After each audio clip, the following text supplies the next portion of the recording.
Et on est pris dans cet élan d'ignorance, de cupidité dans lequel nous suivons tous ces démons, ces fils qui vont bientôt disparaître.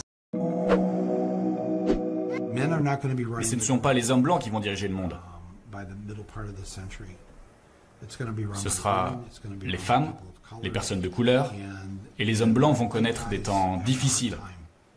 C'est comme les dinosaures. Un jour, ils vont disparaître. Et les dinosaures, quand ils ont disparu, leurs cris étaient très forts et très agressifs. C'est ce qui se passe avec les mâles blancs, riches et en colère, qui dirigent cette planète aujourd'hui. Leurs jours sont comptés. Merci Salia. Parce qu'eux, ils sont comptés, parce qu'ils vont disparaître. Vraiment, ils vont disparaître, c'est pour ça qu'ils sont acharnés sur nous. Maintenant, il faut que le peuple se réveille, le peuple noir entier, en fait, le département. Qui sont? Parce que s'il se réveille, qu'il n'a pas mis la femme au centre, continue encore, son maître a appris que la femme est au second plan, alors ça veut dire qu'il se ment en lui-même. Tout à fait. Il ne peut jamais exercer son autorité. Il faut réhabiliter le pouvoir afin de pouvoir exercer l'autorité. Quand il n'y a pas de pouvoir, il n'y a pas d'autorité. Voilà, elle est au centre de ce monde et elle doit mettre que exercer son autorité. Par exemple, laquelle je convainc bien le frère Dokira qui disait que notre délivrance passe par la femme. Mais c'est comment? Il faut connaître, l'homme ne doit pas savoir, il faut la réhabiliter. Comment il faut la réhabiliter? C'est-à-dire que cette stigmatisation, toi disant, la femme doit se taire dans les habits, ça c'est dans les assemblées des mères des synagogues, des satans, dont on appelle mosquée, dont on appelle synagogue, dans l'église. Voilà, là les femmes doivent se taire là-bas. Mais ce qui concerne le peuple noir, dans ce réveil, les femmes doivent prendre la parole et les femmes qui sont humbles, qui sont habitées par l'esprit de Tatazam, prendre la parole, doivent enseigner. D'abord, les femmes nous ont toujours enseigné. Les femmes nous ont toujours appris à parler. Que Dieu te bénisse. C'est la maman. Et si tu apprends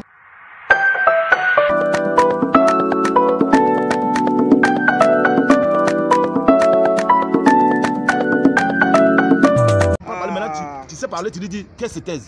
Tu as vu ça? Ça c'est un imposteur, c'est usurpateur. Oui, ça c'est un imposteur. Paul là, quand je vous dis Paul, c'est un caucasien, c'est un père esclavagiste, c'est normal. Parce que vous savez, aujourd'hui nos soeurs portent des mèches.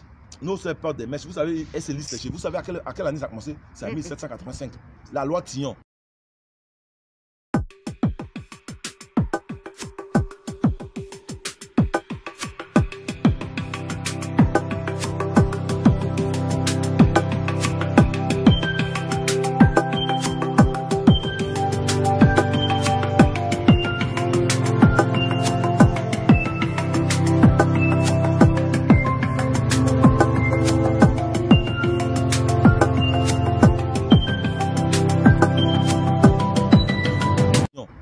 Interdit la femme noire de pouvoir laisser ses cheveux se tracer. Parce que les femmes noires étaient tellement belles, malgré qu'elles étaient esclaves, elles étaient tellement belles que ça a créé la jalousie. La jalousie. Et donc les femmes blanches avaient...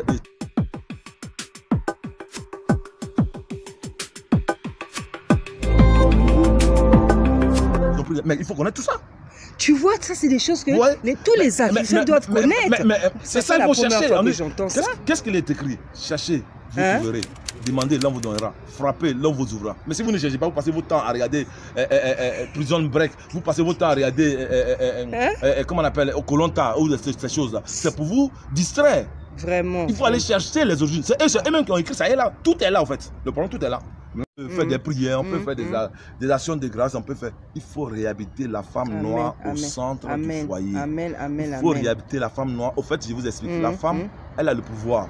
Et l'homme noir a l'autorité. L'autorité, comme tu en l'as dit, voilà, dans ta dernière vidéo. Sans pouvoir, il n'y a pas d'autorité à exercer.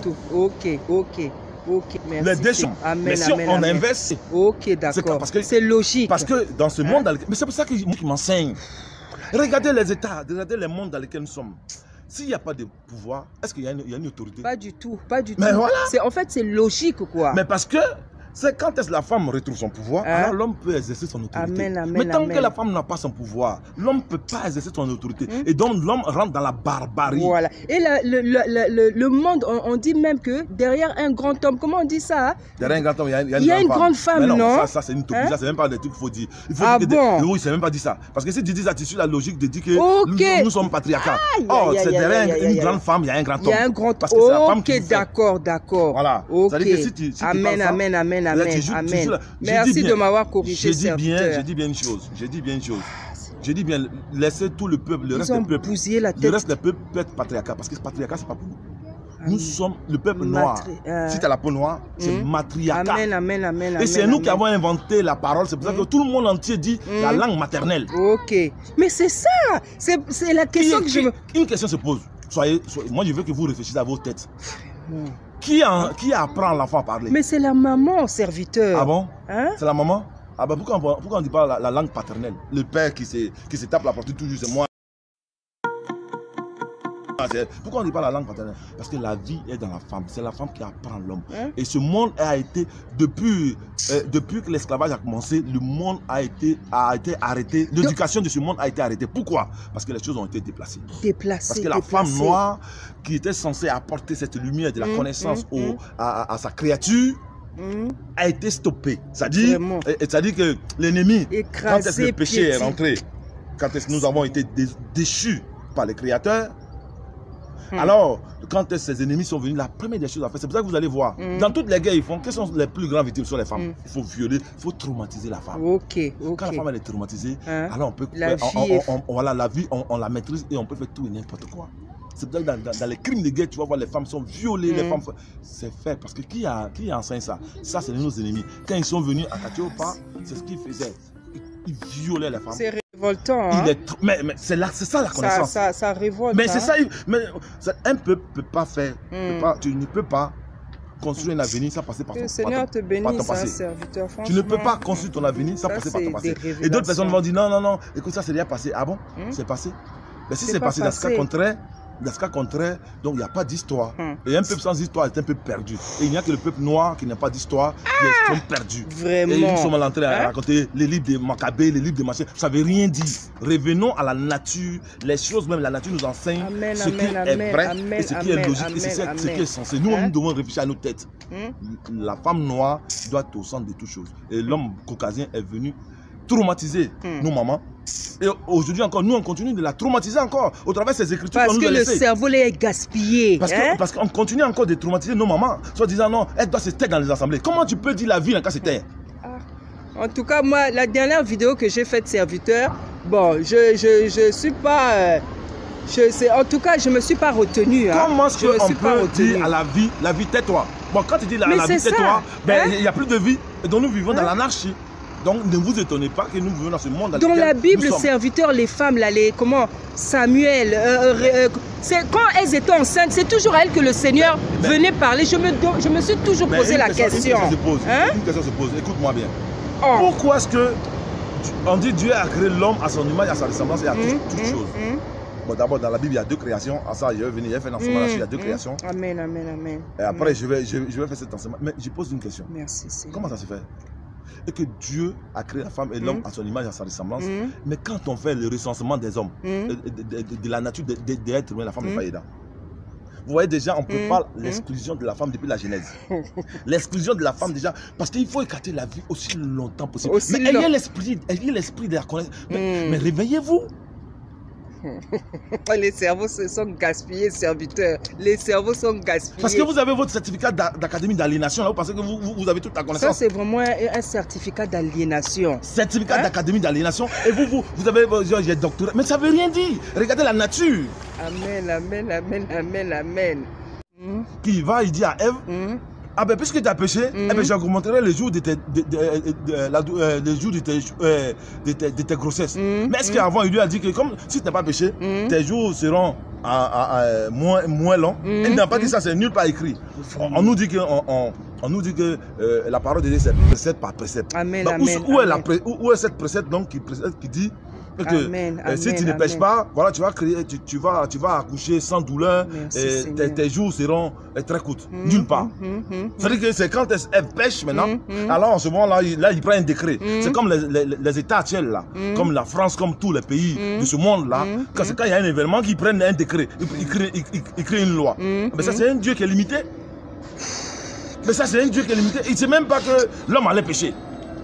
Mais c'est ça maintenant, c'est pour ça que les gens disaient il y a des contradictions dans la Bible. C'est un Dieu qui est limité, le Dieu de nos ancêtres, qui est omniscient, omnipotent, omniprésent, qui sait toutes choses, il avait tout déjà planifié. Mais voilà le Dieu de la Bible, il est limité dans ce temps et dans les circonstances. Il ne sait pas qu'elle allait pécher, il ne sait pas que c'est ça allait arriver. Maintenant, quand c'est arrivé, maintenant, c'est là il va prendre un décret. Un Dieu qui crée le décret par rapport à l'acte que l'homme pose, que l'homme lui-même a créé. Voilà, c'est là où tu vois que dans nos têtes, il y a quelque chose qui dit que ça ne va pas. Mon peuple est détruit, faute de connaissance, vraiment. Tu sais, serviteur, tu es vraiment inspiré. Tu es vraiment le serviteur de Tata Nzambe. Tu sais, dernièrement, je suis en train de préparer une vidéo ce dont tu parles là. Le peuple, le Seigneur dans le sommet, il me dit, mon peuple est détruit. Faute de connaissance. J'ai dit Seigneur. Et c'est cette connaissance qui voilà. Elle liait la connaissance. Elle liait la connaissance. Mais combien de personnes qui font? Parce que les gens sont sur la littérature. C'est pour ça qu'il était créé que le monde ne vous enseigne pas la divinité de Yah, du Créateur. Mais analysez ce monde et regardez ces choses qui suivent dans ce monde. Si nous restons dans la littérature, la littérature qui l'a créée, c'est nous qui l'avons créée cette littérature. Mais elle a été usurpée, elle a été tripotée, elle a été changée par nos ennemis premiers qui juraient qu'elle l'homme courageux. Donc ceci étant dit, et que cet homme-là ne va jamais dire quelque chose de bien pour nous. Vraiment. Alors qu'est-ce qu'il va faire? Il change les temps et les circonstances, il change tout. Et nous subissons ce que nous sommes en train de subir.